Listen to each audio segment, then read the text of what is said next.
नहमदुहु व नुसल्ली अला रसूलिहिल करीम अम्मा बाद फ़अऊज़ु बिल्लाहि मिनश शैतानिर रजीम बिस्मिल्लाहिर रहमानिर रहीम। अस्सलामु अलैकुम डियर व्यूअर्स, आपके favourite informative channel marital life से मैं हूं प्रोफेसर शब्बीर अहमद। हमारा आज का टॉपिक है नुफ़्का और सामान जहेज। ज़ैद ने अपनी बीवी को शादी के बाद अपने ससुराल में छोड़ दिया था और ज़ैद की बीवी 6 साल तक मुसलसल अपने मेके में रही। जब ज़ैद ने अपनी बीवी को मेके में छोड़ा था तो उसने 1 माह का नान नुफ़्का देकर कहा था कि आइंदा मैं इसी तरह देता रहूंगा। ज़ैद मुल्क से बाहर कमाई के लिए चला गया। रोजगार के सिलसिले में उसे वहां 6 साल गुजर गए, मगर उसने इन 6 सालों में अपनी बीवी को कुछ नहीं दिया।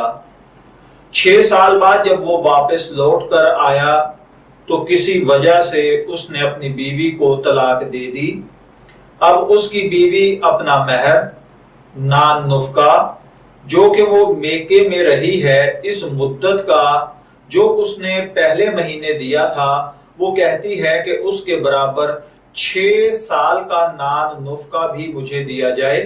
इसके अलावा ज़माना इद्दत का नान नुफ़्का भी दिया जाए और सामान जहेज जो लड़के के घर में यानी ज़ैद के घर में पड़ा हुआ है वो उसका वापस लेने का दावा भी करती है।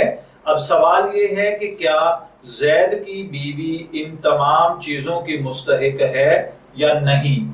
तो देखिए मेरे भाइयों, फ़िक़्ह हनफी के मुताबिक इस सूरत में ज़ैद की बीवी अपना महर नान नुफ़्का जो वो 6 साल वालिदैन के घर रही है और इद्दत का नान नुफ़्का, इस सब चीज को लेने की मुस्तहिक है।